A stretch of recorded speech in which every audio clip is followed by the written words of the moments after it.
भगवान की शादियां हुई थी 16,108। हमने खूब उत्सव मनाया था।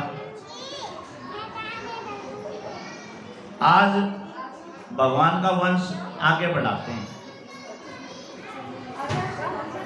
अब भगवान का वंश कैसे बढ़ाना है? भगवान की 16,108 रानियां थी। इसको मेरे गुरु शोभागिरी जी कहते हैं कि बेटा 8 तो ये सिद्धियां हैं जो परमात्मा की पत्नियां हैं, और 16,100 हमारी श्रुतियां हैं। जो हम श्रुति बोलते हैं, ये ग्रंथ पढ़ते हैं ना, छोटी छोटी श्रुतियां हैं, ये 16,100 श्रुतियां हैं। ये सारी भगवान की दासियां हैं। और पेड़ पौधे जो होते हैं उनके फूलों पे पानी देते हो, फलों पे पानी देते हो, पत्तों पे पानी देते हो, टहनियों में पानी देते हो, है जी? तो सारा चीज दिया करो अलग अलग, नहीं ना? तो जड़ में देने का क्या फायदा? जड़ में देने के बाद वहां से अपने आप पहुंच जाती है, जहां जिसका हिस्सा है वहां पहुंच जाता है। तो इस संपूर्ण सृष्टि की जड़ मेरे परमात्मा हैं, श्री कृष्ण भगवान हैं। हमने उनको याद कर लिया, उनका धन्यवाद कर दिया। अब जिस जिसका धन्यवाद बनता है, वो वरुण देवता का धन्यवाद बनता है, वो गणेश जी का धन्यवाद बनता है, वो महालक्ष्मी का धन्यवाद बनता है, वो महादेव का धन्यवाद बनता है, माँ भगवती का धन्यवाद बनता है। जिस जिसने इसमें सहायता करी उनका बनता है, जो आए उनका बनता है। उन सबको उनका हिस्सा वो अपने आप दे देंगे, जिस जिसका है वो अपने आप देंगे। और भगवान की 16,108 शादियों से 10-10 संतानें हुई। कितनी होगी? 16,108 थी, 16,100 लगा लो। तो 100 के अगर 10-10 बालक होए तो एक एक जीरो और लगा दो, यानी 1,60,000 तो होगी। और फिर उनके बेटे पोते भी थे। 56 करोड़ यदुवंशी जो हैं, इनका परिवार बन गया था। अब बताओ किस किस का वर्णन करा?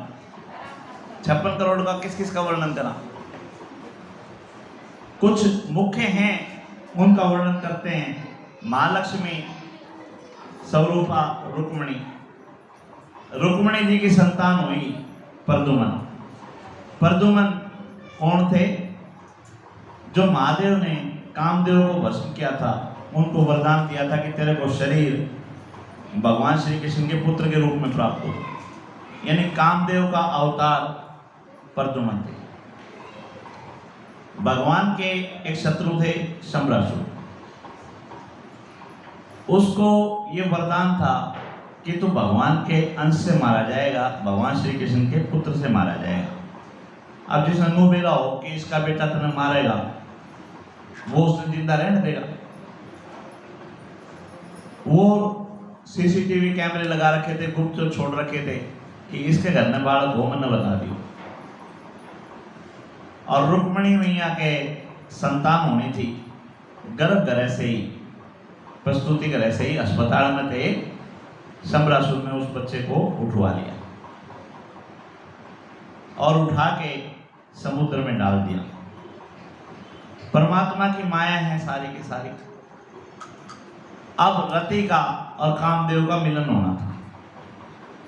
रति को और कामदेव को मिलाना था। जैसे 16,100 रानियां अगर एक एक ढूंढण फिरता कि कड़े कड़े हैं तो सारी जिंदगी निकल जानी थी।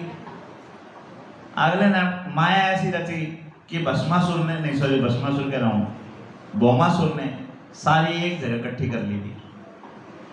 ये परमात्मा की माया थी, नहीं तो कड़े कड़े ढूंढता फिरता सारे ने। अकाओ जी एक इसके करने हैं, एक उसके करने, एक उसके करने।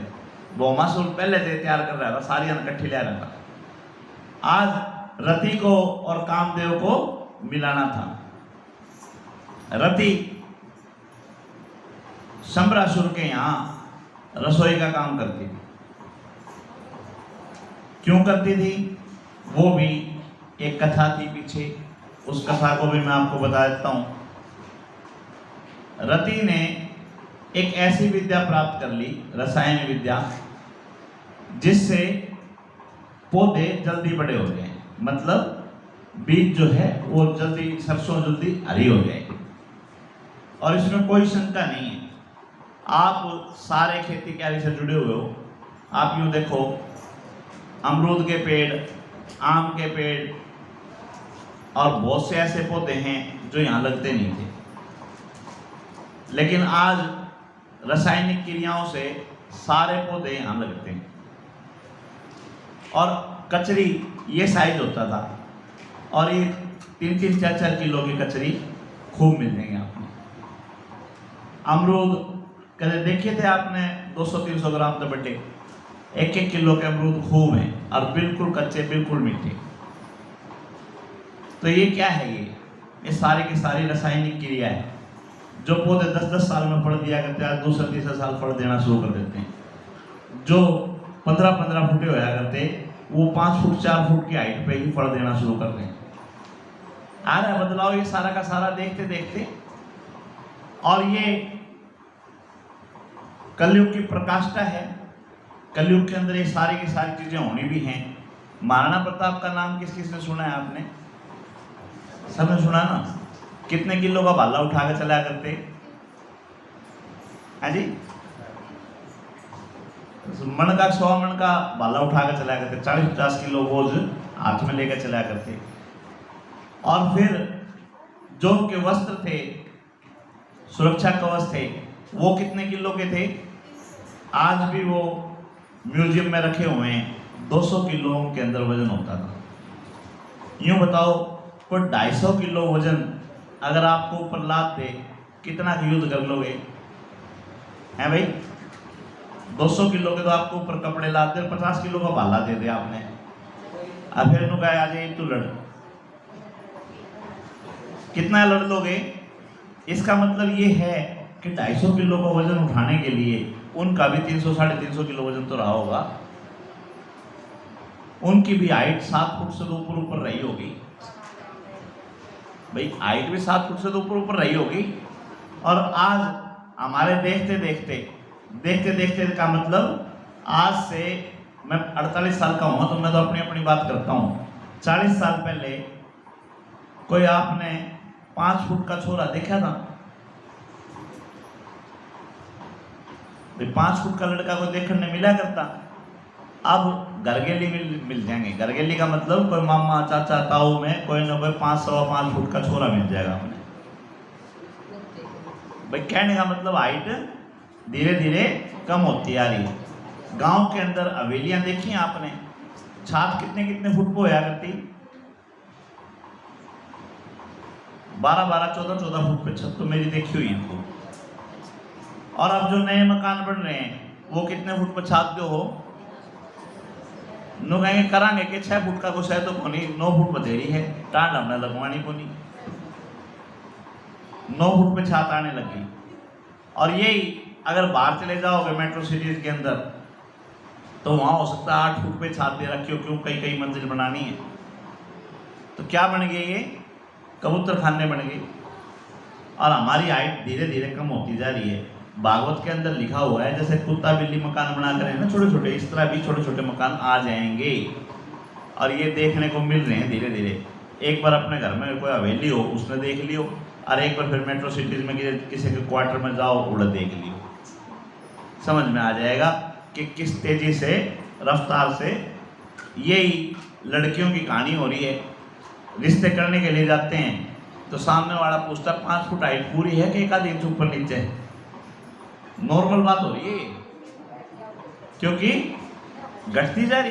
देखो, इनका कसूर नहीं है, कलयुग का प्रभाव है, कलयुग के अंदर हो रही है। दिन पे दिन आयु घटती जा रही है, दिन पे दिन आपका कद घटता जा रहा है। और सारी चीजें घटने के बाद भी एक चीज हमारे अंदर बढ़ती जा रही है, इच्छाएं हमारे अंदर बढ़ती जा रही है। इसका मकान भी मैं ले लूं, इसकी दुकान भी मैं ले लूं, इसका खेत भी मैं ले लूं, सारी चीजें, इच्छाएं जो हैं वो बढ़ती जा रही हैं। हाँ, और अब किसी का दाग मजाक आओगे और घर ना आकर है, फिर नु कहोगे तो दारू पिया करता, नु मर गया। मतलब जो दारू नहीं पी वो तो मरे ही को नहीं। हाँ जी, भाई सामने वाले को देख के भी नुगे यो तो उस करके मर गया नहीं, हम तो थोड़ी ना मरने, हम नहीं मरने। रति के पास ऐसी विद्या थी जिससे जल्दी बड़े कर सकती थी, और उसने एक जो भगवान का भजन करा करती ब्राह्मणी थी या साध्वी थी, उसके बच्चे को, छोटे को ही बड़ा बना दिया, युवा बना दिया। उसके ऊपर रासायनिक क्रिया खुआ के लगा के इंजेक्शन खुआ दवाई और उसको करके सर्जरी, उसको बच्चे से बड़ा बना दिया। जब माँ बाहर आई तो माँ ने देखा कि गोदिया का बालक और वो जवान हो रहा है, तो बताओ उसका लाड कैसे लड़ाएगी। मारे गोदी की बच्ची है, इसने आप अलग नजर से देखा, और या थोड़ी देर में बड़ी हो जा तो इसकी माँ इसने गोदी के लगाओगी, भाई लाड चाहो तो खत्म हो गई। उस साध्वी ने रति को श्राप दे दिया कि तू तो बाल्यपन की हत्यारण होगी इसकी, तूने तो इसका बचपन जो है वो ही खा लिया, मैं तो इसका लालन पालन कर ही नहीं पाई, ना इसकी तोतला बोलता देख पाई, ना इसकी बुढ़िया चालते देख पाई, ना इसके गली माथा मार पाई हैं, और मेरे तो सारे के सारे अधिकार तूने खत्म कर दिए, तू तो राक्षस नहीं है। इसी समय राक्षस कुल में चली ना, तो राक्षस कुल में आ गई थी और परमात्मा की माया से उसकी स्मृति भी गायब हो चुकी थी, और वो सम्रासुर के यहाँ रसोई में काम कर रही थी। अब परमात्मा की माया उनको उनका मिलन करवाना था। प्रद्युमन मछली के पेट में चला गया और वो मछली सम्रासुर की रसोई में पहुंच गई, और जैसे ही रति ने उसको काटा तो देखा कि इसके अंदर तो बच्चा है। अब उसको समझते देर ना लगी कि ये बच्चा हो ना हो भगवान श्री कृष्ण का बेटा है, जिसको सम्रासुर उठा के इसमें सागर में डाल के आया। उसी समय भगवान ने उसके मन में ज्ञान उपजाया और उसको पता चला कि ये बच्चा ही तेरा पति है, जिसकी इंतजार में तो थी कि भाई उसको शरीर मिलेगा कामदेव को, और उसको स्मृति लौटा दी। जब स्मृति लौटा दी तो पिछली सारी कथाएं उसको याद आ गई। जब याद आ गई तो उसको ये भी पता लग गया कि बच्चे को कैसे बड़ा करना है, और उसने जल्द ही उस बच्चे को युवा बनाया, उसको युद्ध शास्त्र का ज्ञान दिया और सारी चीजें उसको सिखा के सम्रासुर के साथ युद्ध करवाया, और सम्रासुर का अंत करके इधर वासुदेव जी किसके भगत थे?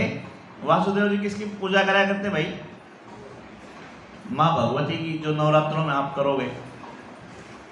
वासुदेव जी ने, भगवान श्री कृष्ण ने, माता रुक्मिणी ने माँ भगवती की पूजा की है, और माँ भगवती के प्रताप से भगवान श्री कृष्ण को, माता रुक्मिणी को आज पुत्र के साथ में बहू भी प्राप्त हुए है। और नारद जी कामदेव और रति दोनों को लेके, प्रद्युमन और प्रद्युमन की घरवाड़ी भानुमति, उनको दोनों को लेके द्वारका में पहुंचे हैं। बोलो कृष्ण भगवान की जय हो। एक कथा और सुनाऊंगा मैं आपको बीच में।